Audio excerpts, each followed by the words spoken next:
Hello everyone, I'm Ty Pecoraro, the play-by-play voice of the Evansville Thunderbolts. Thank you all for tuning in to watch my recap of the 2019-20 Thunderbolts season. I've been working on this project over the span of several months, not just as a way of passing the time during this coronavirus pandemic, but also because of how great of a season it truly was to me personally, despite how it ended. So throughout this video, I'll inject my own personal perspective at certain points along the way. Very quickly, I would like to say a few words of thanks, starting with my family and friends for all of their support. Next, I would like to thank VenueWorks and the Thunderbolts organization as a whole, including Mr. Scott Schoeneke, the hockey ops staff led by head coach Jeff Bess, my fellow front office members, and all the players I had the privilege of working with this past season. Lastly, thank you to our business partners who have sponsored the broadcast this past year, especially to Acceptance Home Mortgage, the presenting partner of all Thunderbolts broadcasts in 2019-2020. Without further ado, let's jump right into the action, starting with opening night in Knoxville on October 18th. With almost perfect timing, I just so happened to catch a cold the week leading up to the weekend's games, so my voice wasn't exactly 100%. Despite that, the Thunderbolts provided the effort at ice level to make it a very fun first call of the season.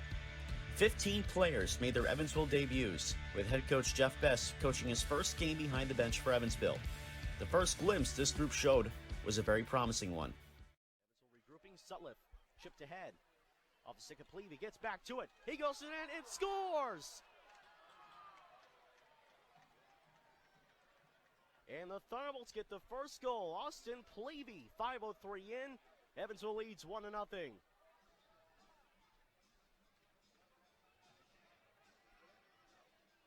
And for Austin Pleve, his first professional game, and he's got his first professional goal to go with it.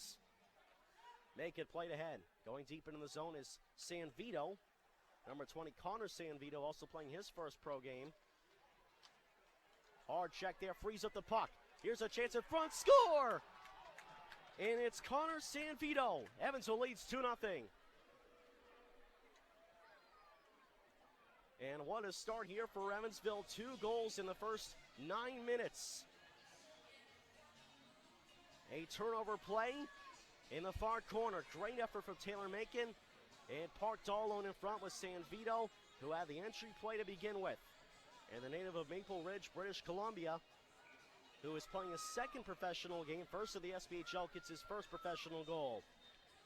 Played one game for the Fort Wayne Comets earlier this season, and was picked up by Evansville. So 2-0 Bolts now.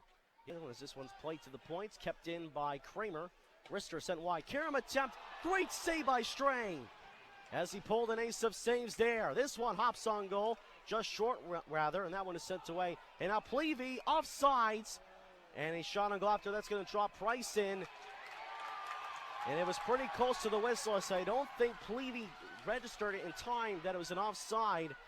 Price not caring regardless, and he went right after Pleve after he took the shot, which went top corner, but obviously does not count. Far boards Christensen, plays it deep. Holton, double teamed on the play, deep in the Evansville zone. Holton freed up, but it's onto the stick of Granat. Far point with it, Rister through a crowd, scores! It was deflected on the way in, and Knoxville has cut the lead in half. Short one to Zykov, plays in. Now Van Der Esch left boards. Up into the corner now against Macon to the point for a one-timer, gloved up by Strang. Getting all that shot was Pierre Ouellette, and Strang gets it in the mitts. Had it worked away. Cuthrell now, chance the other way. 2-on-1 Knoxville, make it a 3-on-1. Cuthrell saved by Strang. A clutch stop by Max Strang, and this one is out of the zone. And Donahue worked this one back to Knoxville zone. 1:40 to go here in the second period. Back in the zone. Christensen, saved by Strang as he came out to challenge. And then Backnack in the mix once again, and a crowd in the Evansville crease.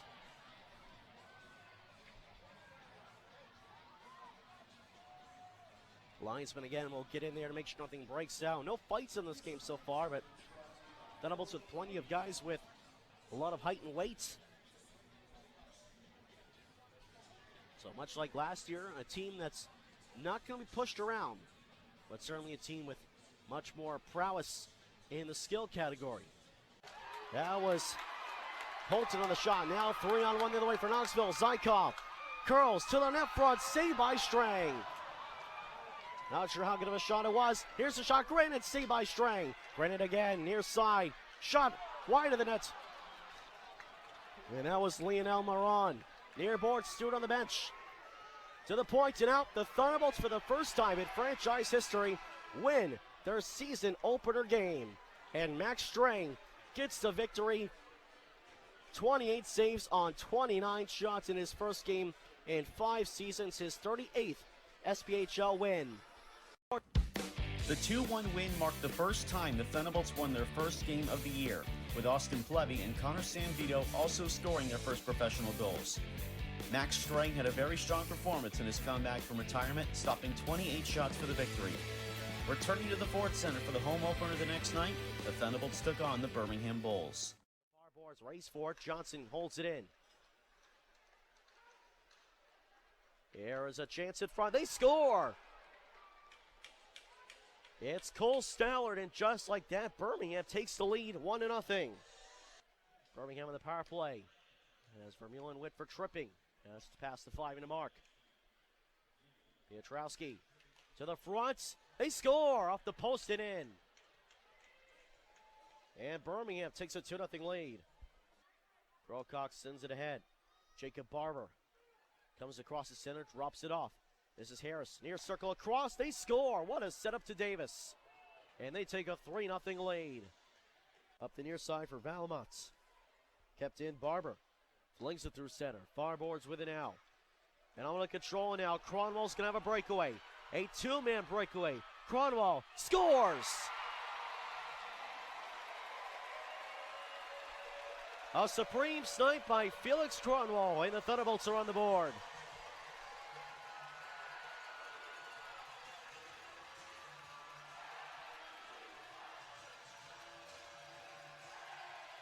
And his first North American pro goal for Felix Cronwall gets Evansville on the board. A huge goal late in the seconds at 16:32. As the Birmingham Bulls were caught pinching in the Evansville zone, Davis went down and led to the chance with Sutliff in tow. Cronwall took the shots and made the most of it. 14th shot of the game gets through on Arpray. Evansville now down 3-1. Down low for Plevy, off his stick. Harris picks it up as we hit the final minute of the second period. Up the boards. Hard check there. And steamroll there was Jacob Barber. And that was Braden Helms who lowered the boom on Barber. Hard, clean hits. 6.5 gone here in the third period of play. Harris up ice. We're back to 5-on-5. To the front. Scores! A setup by Harris onto the stick of Jacob Barber. And a perfect redirection in front gives Birmingham the 3-goal lead once again. That is something the Thunderbolts just do not have with this revamped lineup. So many new players from so many different places. Still working on those chemistry issues. That will come as the season goes along. But for Birmingham, an especially tough opponent for this very reason. And they take a 4-1 lead. Far side to the near side for Smith. With 25 to go. Still plenty of fans sticking around. Helms down low, Plevy to the front. They score. It's Derek Sutliff putting the Bolts back within 2.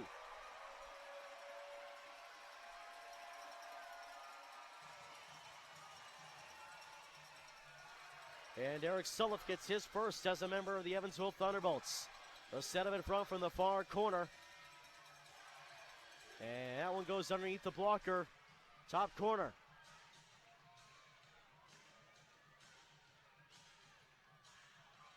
Max Strang back in his nets with 20 seconds to go. He's about 15, 20 feet away from ready to go back on the bench if Evansville could get possession. So that goal at 19:40 for Sutliff, his first as a Bolts, first of the year. Yeah. And that'll do it. Final score, the Bulls win it. 4-2 for their first win of the year here in Evansville. And now without a little bit of extra for the Bolts at the end, Plevy with one of the 2 assists on the goal. Art Bray following up another strong performance, 24 saves on 26 shots. Gets his first win of the year. Max Strang 19 for 23 in the Evansville Nets. So the Bolts and Bulls will start off with one win aside this weekend. Birmingham with the extra point due to the overtime loss last night. In the 4-2 loss, Felix Cronwall picked up his first professional goal, with Derek Sulliff scoring his first of many goals in an Evansville uniform. In the week that followed, many moves were made to the roster, including the addition of defenseman Kyle Thacker from Peoria and forward Stan Zykov from Knoxville. The Thunderbolts also signed rookie forward Matthew Barnaby, and all three made their Thunderbolts debuts on Friday, October 26th in Peoria. This game would be a notable personal occasion, as this would be my 200th regular season professional hockey broadcast. Oliveira, lead pass. Butler tied up his man in Reichert's. Dumped in by the Rivermen. Strang settles it behind his own cage. Albert coughed it up, and it rolls in the net. They score! Nice handoff to the front, and that one blocked off nicely by a Peoria defender as Sulliff was breaking to the nets. Lead pass the other way. It's a breakaway. Reichert's. Saved by Strang. A big stop, then played through everybody and outs. Big stop by Max Strang to keep it a 1-0 game. Reichert, the overtime hero, last game for the Rivermen, deny there. Tried going 5-hole, and Strang closed up the wickets in time. Zach Nieminen and Holton as we get a look on the board once again at the save by Strang. 40 seconds gone in the advantage. Neville back to center. Ernst. Neville. Near side, Hagman to center. Carval, saved by Strang. Rebound, batting, and it was the man in front. And having an open net was Cody Dion, but he just couldn't get enough steam on it. And he was in perfect position, but he was in contact, and that's why he couldn't get all of his power into the shot. But boy, his eyes light like a Christmas tree. Look at it again on the board as Dion yawning open net. That's a good luck break for Evansville. Sanvito Plevy, along with Cronwall and Hillems now with 20 seconds to go to kill off. Still 3 shots for Peoria. Reichert near side to Hart. Bad angle shot, scores!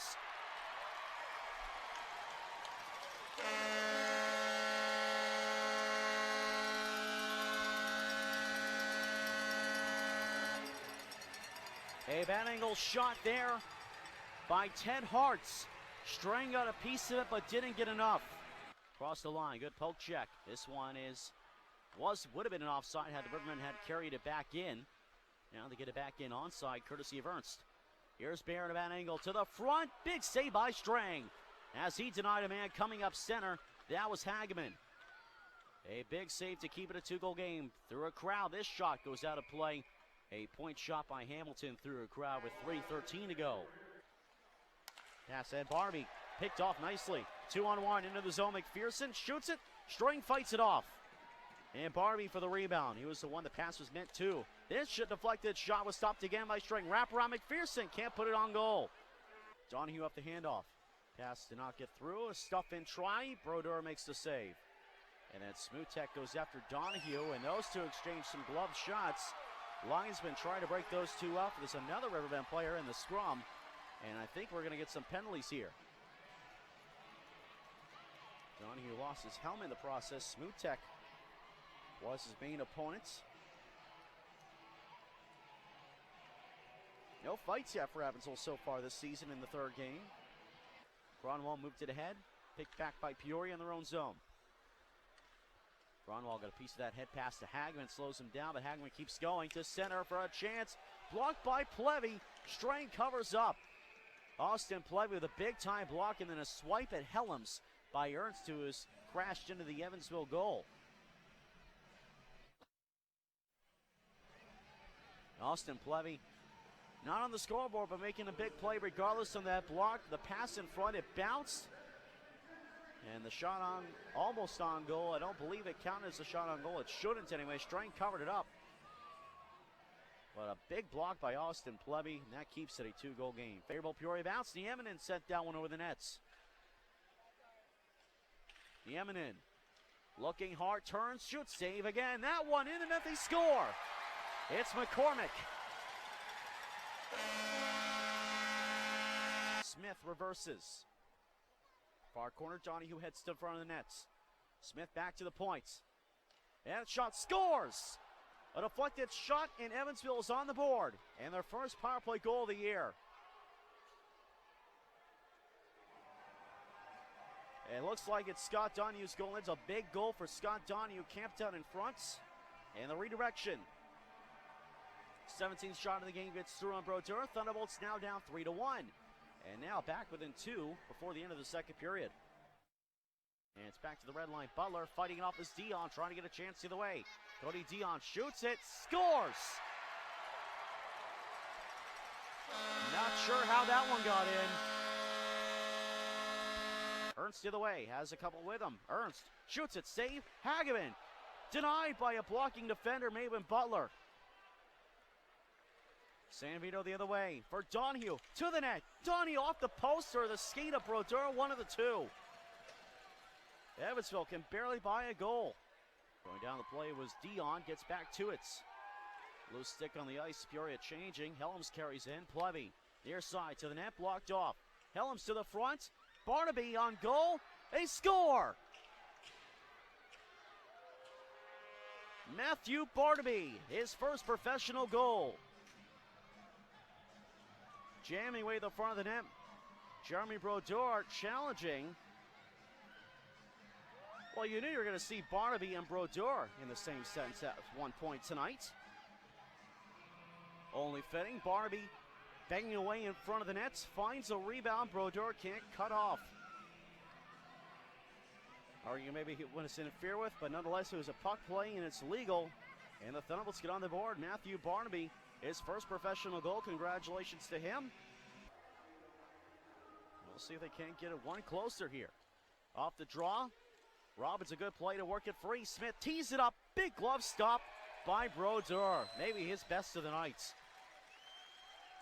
Oh, windmill on that one. My goodness. And Smith got all that shot from about 20 feet out. Look at it again on the board. Right into the mitts. Where are you supposed to learn that from? As Peoria will take the first meeting of 10 this season. But certainly promising looks for Evansville. Fading seconds. And Peoria will close this one out. 4-2 Rivermen the final. Despite the tough loss, the Thunderbolts were showing a lot of promise against very competitive teams. Matthew Barnaby was the latest Thunderbolts rookie to tally his first professional goal, and overall, the team was gelling well. The Thunderbolts returned home for the annual Education Day morning game on Tuesday, October 29th. And prior to the game, Evansville would add a major veteran presence with the signing of defenseman Kenton Helgeson, who made his Thunderbolts debut in the morning rematch against the Rivermen. Both teams switching up their goaltenders since. Hart's into the zone for Peoria. Darren McCormick to center for a backhander. They score! And they get the first goal again. Ben Escoba on a backhander. Finds its way off the crossbar and in. And Peoria has a 1-0 lead about the same time they did on Saturday. Hart off a neutral zone turnover carries back in. Smooth tech, rather. That is number 44, Zach Nieminen. Tried to carry in, couldn't do it. The other way, Robbins. Brendan Robbins gets around the defender. He goes to the net, and he scores! What a goal, Brendan Robbins!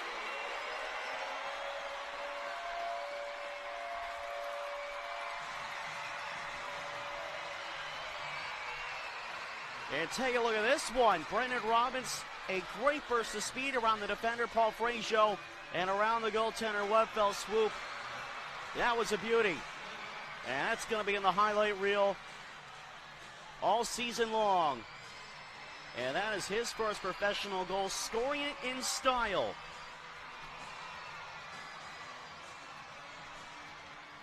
And a big response goal to tie things up here.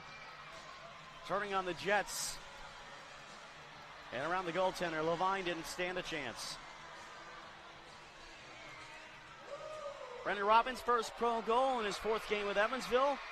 At the 7.5-minute mark, ties it up, icing Peoria.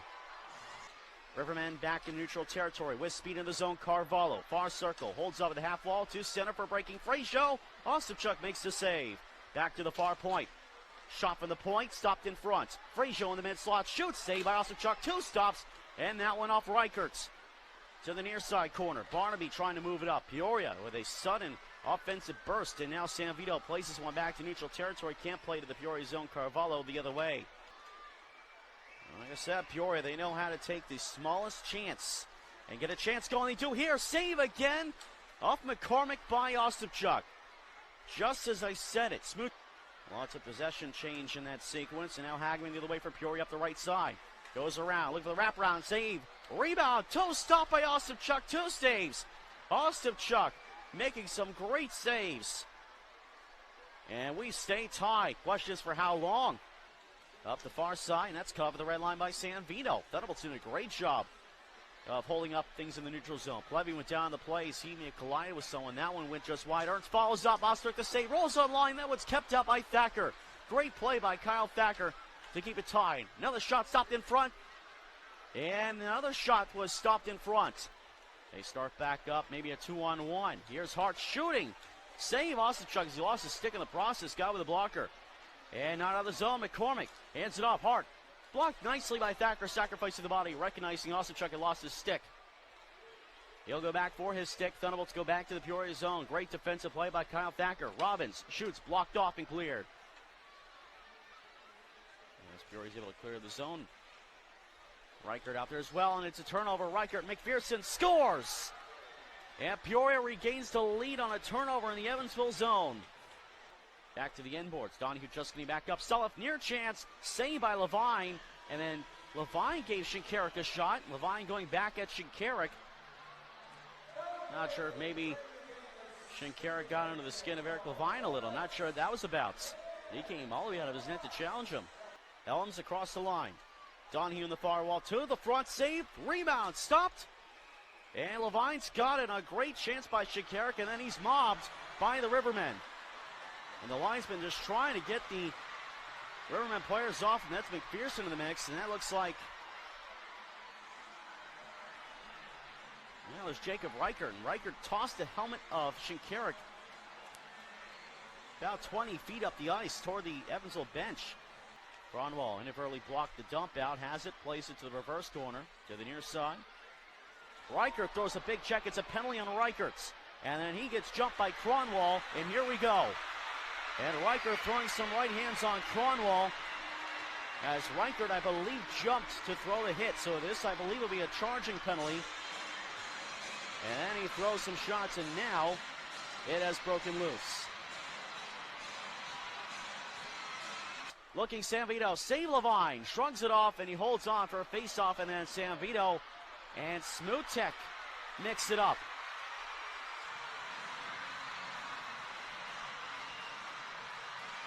Those two go down to the ice with the linesman in tow.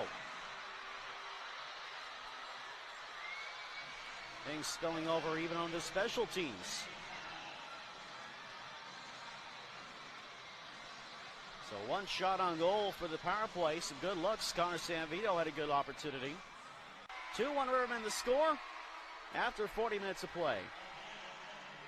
And then after the whistle goes, Hageman, no surprise there, going after Helms, and then Smutek goes after Helms. Linesman trying to pry them apart. Everybody inching their way over to the zone. Now we get the gloves dropped. That's Smutek throwing some punches. The linesman trying to break them up. Might get himself a continuing altercation penalty, Skylar Smutek. Second time he's been involved this period. And after Carter Shinkarik earlier on, going down in a battle with Carvalho. Throwing a couple of shots as Holton. Freed up Ernst. Shot scores!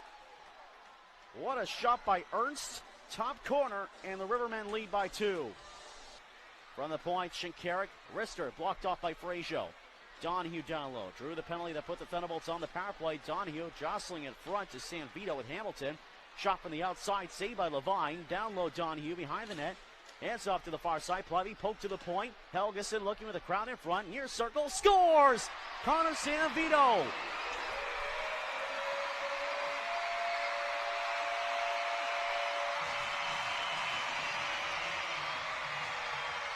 Some excellent puck movement on that sequence, and Connor San Vito, a shot from the near side. And the Thunderbolts are back within 1. Donahue playing Gretzky style down low, turned the puck to the far side, and a one-time shot by San Vito on the feet from the far side. Ends up in the back of the net after some excellent pressure. The Thunderbolts needed a goal. They got one. It's 3-2 Peoria. Poked at. Yamanin and Butler now. Move to the far corner. Yamanin controlling the puck. Hands off again behind the net for McCormick. He has checked out the puck. Gets right back to it. Goes for the Michigan move and he scores!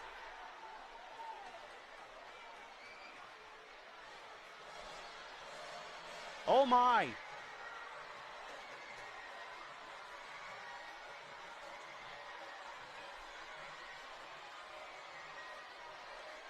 That was a treat.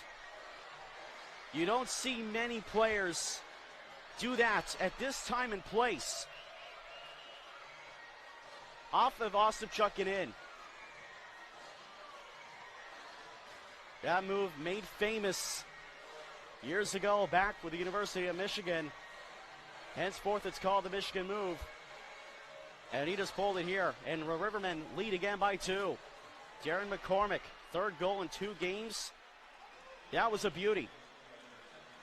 Got to give credit where credit's due. And roll just wide the empty net at the buzzer. That's the final 4-2 Peoria as they win their 2nd straight. In another close game, Evansville came up just short once again. Brendan Robbins' spectacular goal was his first professional goal. However, unfortunately, it would mark the end of his season due to injury. It was a milestone day for the Thunderbolts franchise in a big way despite the loss, with a record attendance of 7,009. The Thunderbolts opened up the month of November by heading to Huntsville for a matchup with the now back-to-back defending President's Cup champions, the Huntsville Havoc. Brandon Lubin rejoined the Thunderbolts following a call to the Wheeling Nailers, with whom he had started his season with, and the Thunderbolts also added rookie forward Seth Swenson, while defenseman Braden Helms was called up to the Norfolk Admirals. Cronwall gets to it. Battling Sean Bates. And now a giveaway. What a stop by Strang. That one was looking to the back of the net, and Strang got it with the glove. A giveaway behind the net, and Strang didn't know where it was going until that moment. And Tanner Carty can't believe it. Huntsville out back to the way with it. Into the Evansville zone. It's Bates shooting, gloved up again by Strang. That glove has been busy so far in this game, and it makes another stop to keep it deadlocked at 0. As the posts cover, looks to hand off, looks for a man coming up the left side to center, fought off by Strang. That was Sharkey on the shot as he came up through the middle. Near circle, Kaiser. Down low for Bates. Bates, Nukovic, moving up. Dara shot saved by Strang. And it stays alive. Dara on the far point. Side of the net now. For a man breaking. Nukovic blocked by Shinkarik. Sharkey to the point, deflected out of the zone. And Lubin clears it. Huntsville racing to beat out the 3-man change. Kaiser back on the near side. To the front. That one's deflected away. 5 seconds left in the 5-on-3.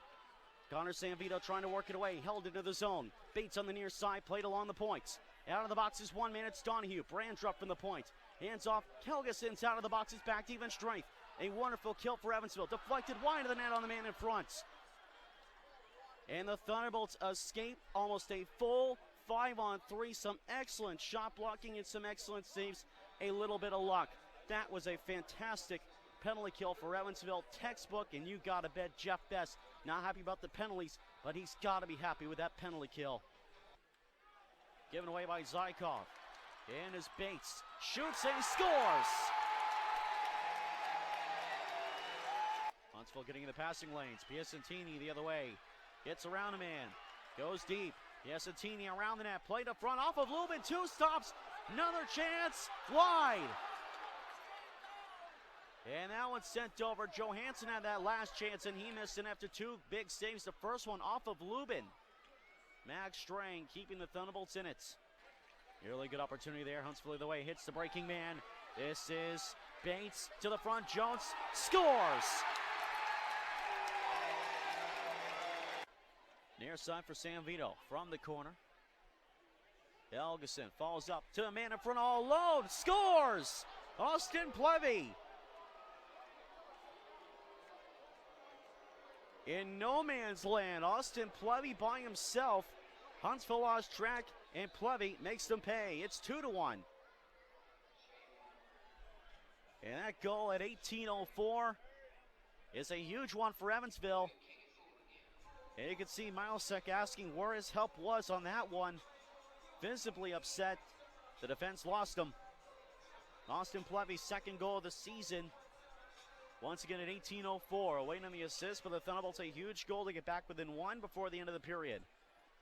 Connon back to the way, onto the stick of Carty from the near boards. Drops it off, Bates, blasts one. Glove stopped by Strang. Somehow saw that one through the crowd, and through all that traffic makes the save. Helgeson played the body. Piacentini on the far side, makes a move. Another move, save! Oh, an old-fashioned pad stack by Strang. Here's another chance by Dara, and he can't get on goal. That was a Nick Neidert save by Max Strang. Certainly old-fashioned and got the job done. 8:45 to go here in the second period of play. Still 2-1 Huntsville.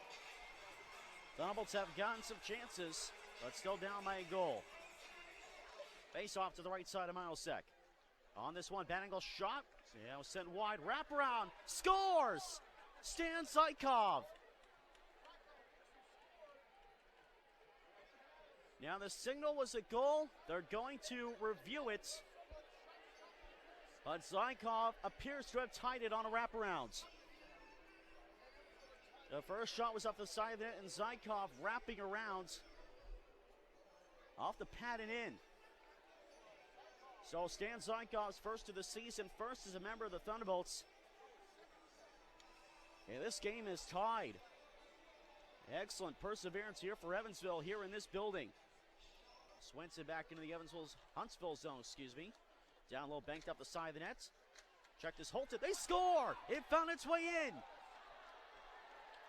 And then afterward, we get something going between Donnie and one of the Huntsville players. It was banged out the side of the net. Milesek may have been arguing that the net was off its moorings.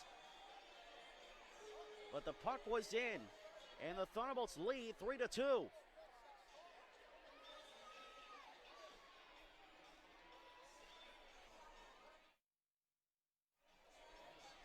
And this again will be a matter of controversy. Milesek discussing with Zane Stout. The ruling is a goal at this moment. Not sure who put it home. This goal would be at 13:22, and the Thunderbolts with their first lead of the night. What a period for the Thunderbolts. Down 2-0. They now lead 3-2. No shot there. It was Poza. Dara, Poza. This time again, no shot. Dara down the middle. Shot saved by Strang. Rebound, scores!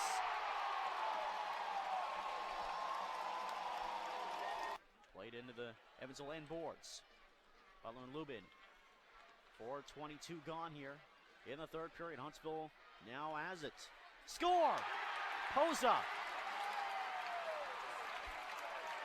Here come the Havoc. Here's Sharkey near circle. Sharkey looks, plays through center, wide. Looking for the wraparound, not there in time. A couple defensemen chipped in. Strang without his stick. Thunderbolts needing a clear. Sutliff gets it in, has a 3-on-1. Sutliff with Plevy and Smith. Here's Plevy. Smith to the net. They score! And they've tied it again. A 3-on-1 break, and the Thunderbolts tie for the second time. As all the Havoc players went in on that loose puck, looking for the wraparound, and that led to the 3-on-1 chance. Let's look at it on the board here. Sutliff had the puck, then to Plevy, then to Smith, and I believe Sutliff deflected it in. This game looks like it could go down the wire, as there's a drop pass.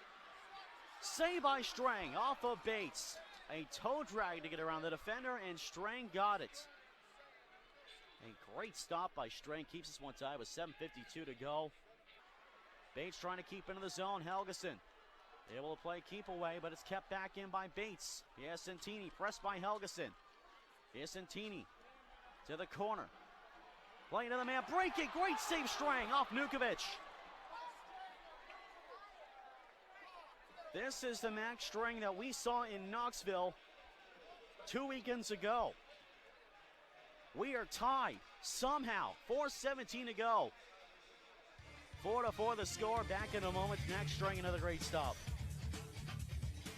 Near side, Dara. 25 seconds gone in the power play. Under 3 minutes to go in the third period. 4-4 score. Dara laid across to the far boards. Bates looking over his options. Goes up the far side. Goes to the corner. Goes around the net, but let it to the front. Strang holds the post. They score. It's just barely in, but it counts. 5 seconds left, and this one at the post, but it'll be no matter. That's your final. A tough break for the Thunderbolts in this game. They fall 5-4 and lose their fourth in a row.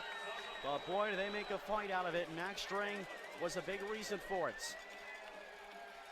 And that'll set up a thriller at the Ford Center tomorrow. Despite the 5-4 loss, the Thunderbolts pushed the powerhouse Havoc to their limits.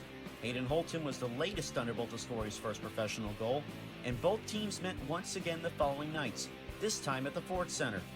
Prior to the game, Max Strang was called up to the Fort Wayne Comets for the remainder of the weekend, so Evansville brought in goaltender Parker DeHagen, who backed up Braden Osipchuk to finish the weekend.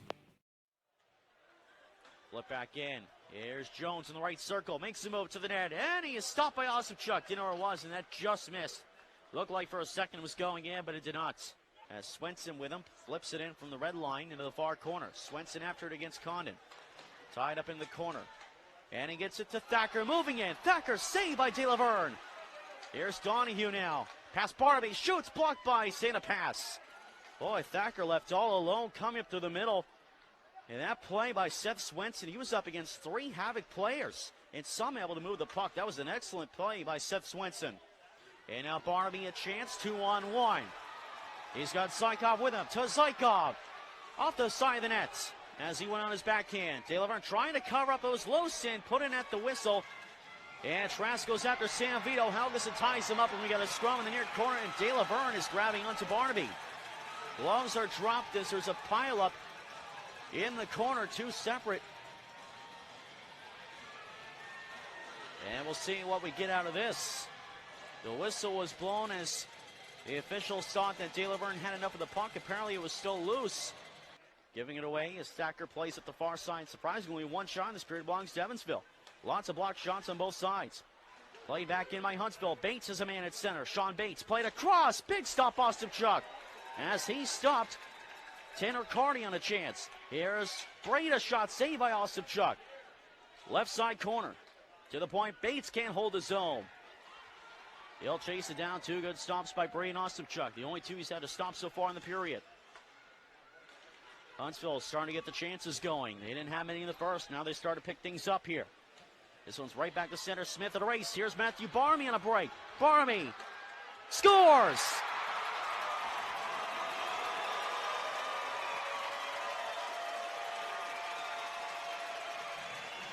Matthew Barnaby and the Thunderbolts lead 1-0. After a couple good chances for Huntsville, Barnaby up the right side. A partial breakaway and put it between the legs. And Barnaby's second goal. Evansville has their first goal of the game. 3:59 in on their 12th shots. And for the Thunderbolts, when they've scored the first goal this year, they are 1-0. A good first period and a good start to the second leads to the game's first goal. Assisted by Dale Dion at 3:59. Rob Dara, 3-on-3 into the Evansville zone. Sharkey ahead, but it's onside. Johansson for Sharkey in the far corner. Sharkey to the line. Dara tees it, shoots it, scores! It's Rob Dara, a shot from the blue line. Not sure if it was deflected. Huntsville has tied it at 1. Osipchuk plays it off the Huntsville forechecker. And the second time onto a stick. Osipchuk makes a save. Puck loose. Swenson clears. Here's Zykov down low. Looks for the wraparound. Save De Laverne. And he holds on to the rebound. And then afterward, Kaiser gets in along with Condon on one of the Thunderbolts. And we get another big scrum behind the Huntsville net. As they feel whoever the Thunderbolt was in front took too many liberties on De Laverne. As I mentioned, it's been a low penalty contest. Only 1 penalty in this whole game. I have no reason to believe that we'll have another one. Nothing's been signaled yet as far as I've seen. That Condon sends his helmet half off. Septic and drain problems can hit your home or business at any time. That's why Joe Beard & Sons Corp. is here for you 24/7. That's right. No matter when your drains clog or your grease traps back up, even if it's 2 in the morning. Emergency service. Played in by Tanner Butler. De Laverne sells behind the net as we hit the final 5 minutes of regulation time. 1-1 again to score. Lubin, far wall shot, gets through, save De Laverne. Another chance. Zykov, shot blocked off. Held in the zone, Lubin. Wrister, save De Laverne, again through a crowd. Loose puck, Sanvito, scores, Zykov! And the Thunderbolts lead 2-1.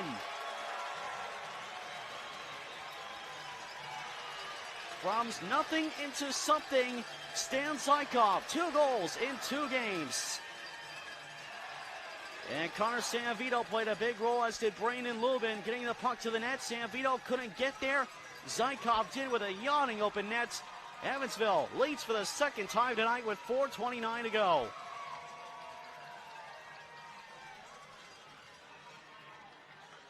A huge goal for Zykov, second of the season. Lubin and Sanvito should get the assists. And the crowd loving it here at the Ford Center. 2-1 Bolts in the final 5. Time of that goal at 15:33. Near side, Nukovic, 25 seconds. Back to Poza. Nukovic with 20. Nukovic on the right side. Back to Poza with 17. Far side shot. Save Ostapchuk. On the blast by Kaiser with a man in front. 14.2 seconds to go. Still held to the outside. Play to the front. Glove down. Plevy gets it to the line. Held in. Kaiser wide. 2 seconds and 1. The Thunderbolts have won it. And then chaos ensues.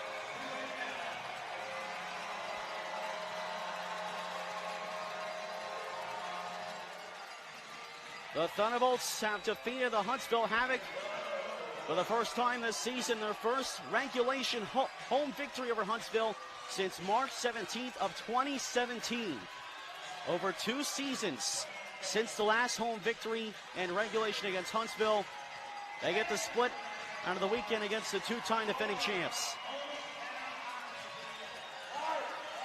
Rather, 3-time defending champs, back-to-back defending champs. The Thunderbolts with a very good weekend effort against a very tough team, and they get the job done. Thanks to Zykov's late goal and solid goaltending from Braden Ostapchuk, the Thunderbolts picked up their first home regulation win over Huntsville in over 2 seasons. The Thunderbolts made more moves in the week that followed, as Braden Helms and Max Strang returned from call-up, while Ostapchuk was called up to the Cincinnati Cyclones. Evansville also acquired forward Zane Jones from Huntsville and signed forward D'Amico Hanoun in the week leading up to hosting the Quad City Storm on Friday, November 8th. Back to the wing penalty, another one upcoming on Evansville. This shot saved by Gahagan. Off the breaking man, Dina Kura, and Quad City's going right back on the power play. Swenson at the far side, poked away, and now it is a breakaway. It's Stephen Gall for Quad City. Stephen Gall, saved by Gahagan, excuse me. And he makes a big save to keep it scoreless. Parker Gahagan making the big save. This one is sent to the line and out, and now here comes Yakura across the Evansville line to the far side. Bennett, his shot saved, fought off. Another chance, Price scores. It's Taylor Price, and Quad City takes a 1-0 lead. Toward the line, back to center goes. And the other way is Kletcha trying to get through, and he does on Butler. Kletcha, what a move, and he just missed. Put on the Okinen move and just missed on the backhand. To the Thunderbolt zone. Evansville, no power plays yet for them as Helms starts up. Helms across the line, near side, has a man going. Helms shoots, big save, rebound, they score! Braden Helms with a Brian Leach play. Ties it at 1.